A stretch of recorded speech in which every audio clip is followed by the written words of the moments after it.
from Nevada. And the stare from Tyson, and Bonecrusher saying, what's this all about? And that's really unnecessary, that. Well, he found the target for that one. He's been missing a bit with him, Tyson, but the left hook came through. But he really is grabbing for dear life there. Now the referee, well, as I said, he's hoping to let Tyson punch him toe back. That's a mistake. And he wants to go on fighting. This is really bad. Well, that was almost hit him on the floor there. Many opponents tried to stop Mike Tyson by trading punches with him. James "Bonecrusher" Smith chose a completely different approach. As the WBA champion who had just shocked the boxing world by knocking out Tim Witherspoon in just 2 minutes. For a quick knockout. Oh, yep. Witherspoon's legs have gone there. That was a good shot from Bonecrusher. Got him bang on the chin. Witherspoon's in a bit of trouble here. Way to fighting Mike Tyson. And I tell you, can Witherspoon survive the round, let alone the fight? Second time down. It's a wonder Witherspoon can cope, not having been on the floor before this. And now it's all over with 49 seconds to go in the opening round. He doesn't want to stand and look at anybody. Well, the old Bonecrusher's not coming out throwing the punch. Much better condition now and feels he can bide his time. Smith entered the ring carrying more than just a championship belt. He brought a strategy that he believed could derail Tyson's momentum in his first title unification fight. Because that night's fight was not merely about defending the WBC title, but the beginning of Tyson's ambition to unify every heavyweight championship belt. And again there, going to hang on for dear life. He's going to stick to him like a barnacle by the look of it. At close quarters.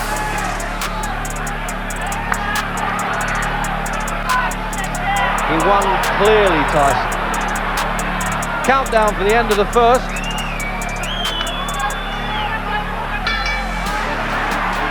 And the stare from Tyson, and Bonecrusher saying, what's this all about? And that's really unnecessary, that. I'm disappointed to see them do that. Well, no Mr. Nice Guy in this fight, round 2. Smith understood one undeniable reality. Allowing Tyson to move freely across the fighting floor was the same as inviting disaster. Trevor Berbick had already experienced firsthand how Tyson's combinations could destroy a fighter's defense within just a few rounds. Twice. There's another big shot by Tyson. Berbick in a heap of trouble. Down he goes. That was a right to the body and an uppercut to the head, and Berbick is down.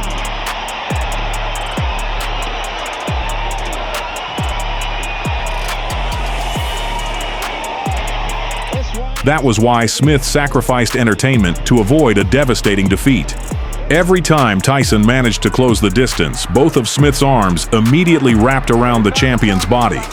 Tyson's hands were tied up, his arms were locked, and his footwork was neutralized. Not to win a battle of punches, but to ensure that Tyson's offensive machine never truly came to life. The strategy did succeed in slowing the fight down, but it also tested the patience of everyone inside the arena.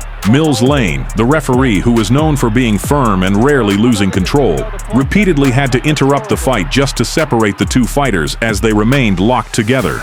Holding after holding eventually forced Lane to take action. Smith was deducted 1 point in the second round, then another point in the 8th round. The penalties became proof that Smith's defensive strategy had gone beyond what could be tolerated. At the start of the second, Bonecrusher. So he's got to get a bit desperate now. It's amazing with Bonecrusher. It's as though he doesn't really want to be in there at this stage. It's really incredible, because he's only really started to make the big money.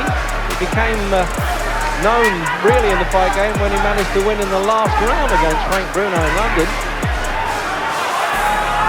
And now he just can't keep this octopus of a fighter off. That seems to be the problem.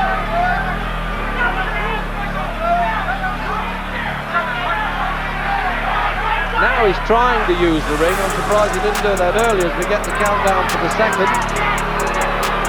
And some booing coming from the crowd. Well, as I said, if he's hoping to let Tyson punch himself up, that's a mistake. And he wants to go on fighting. This is really bad. I can't understand. No one was more frustrated than Tyson himself. Several times after the bell ended the round, he was still seen shoving Smith with an angry glare. Tyson felt that his opponent had never come to fight, but simply to run out the clock over 12 rounds.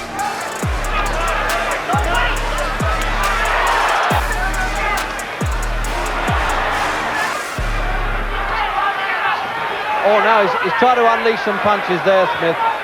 Desperation starting to set in the third.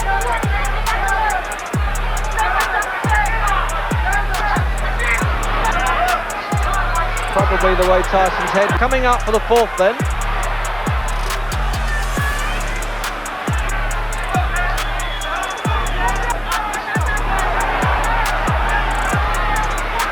He looks so dangerous when he throws that. Throwing the effective punches that we've seen him, certainly in the Witherspoon fight, and Mike Weaver he knocked out in one round. Oh, I see, so we're going to get a bit of that now. It's a little bit of touch of the all-in wrestling has hit us now. Smith's fighting style even gave birth to a joke that lived on for years. His nickname, Bonecrusher, long associated with his punching power, was playfully changed by fans to Bonehugger. It was a sarcastic nickname because throughout the fight, he spent more time hugging Tyson than actually exchanging punches on the fighting floor. Make Tyson look ordinary, but he's not doing anything to win the fight by walking away like that. We haven't come to see road work.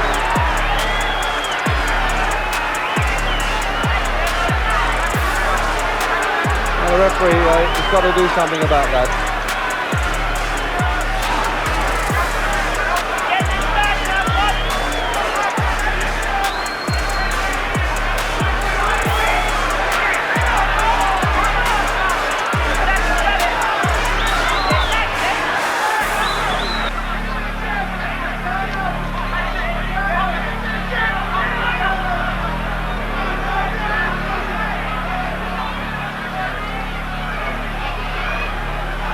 There was a time in his amateur career when Tyson got mad at an opponent who refused to fight him and walked out the ring and got disqualified. Although this fight is often remembered as one of the most uneventful during Tyson's prime, the action still demonstrated the champion's complete dominance.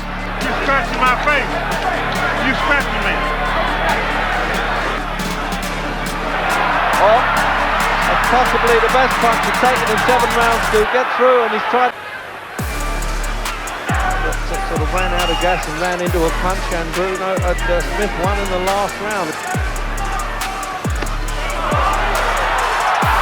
Well, that was almost hit him on the floor there, and he fell across his feet there. There was no knockdown, and referee Mills Lane quite right there. That only adds to the tension and the needle.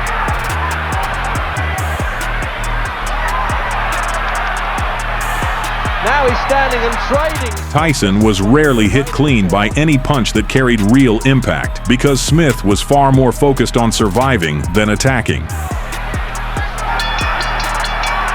That's the best round for Smith. Let's have a look at some replay now of that one. Got inside, and you see that slip. You see, he fell over, and he's just trying to roughhouse him as much as he can, but fell across his legs there, Tyson. This is really what he's been trying to do from the start or not. Have I read the fight wrongly in that sense that calling out numbers in Tyson. Oh, that was more like it, but it still didn't rock Smith. A little fella, the referee. Shirt's butt's battered. Oh, that was more spectacular. The photographer's cameras clicked at that point.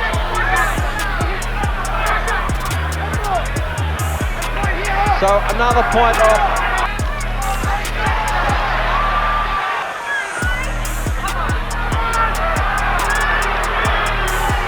So the crowd now are jeering Smith, and understandably so.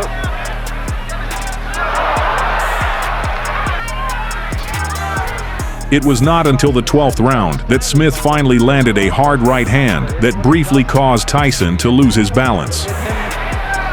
Well, it's just shown up the inexperience a bit of Tyson here. 12, this unification of the heavyweight championship of the world, showing up some of the limitations with the young terror.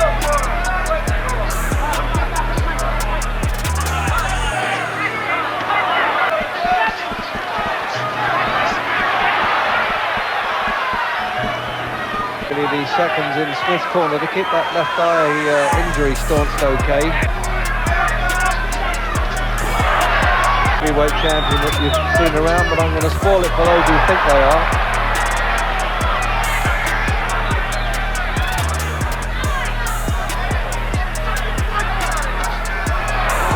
Well, he tried it there, but it wasn't to the body, it was just below the chin. Always a bit risky as we do, midway through the 11th, really.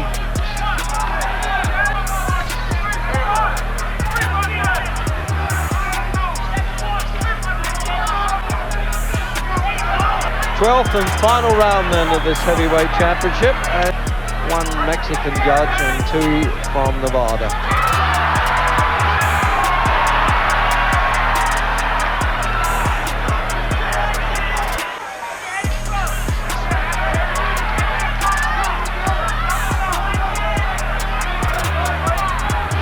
When the unanimous decision was announced, Tyson walked away from the fighting floor, not only as the WBC champion, but also with James Bonecrusher Smith's WBA title. It's hard to fight a man who doesn't want to fight for the full 3 minutes of every round. So there's the countdown clock and a little bit of play acting now from Smith. As if he's going to say, well, I'm satisfied to have stayed the course with you. And that was a hard right hand from Smith, and he recognised it, and I think Tyson did. And this will keep going after the bell. And he saved almost in the last 10 seconds his best punch of the fight, I thought, Bonecrusher Smith.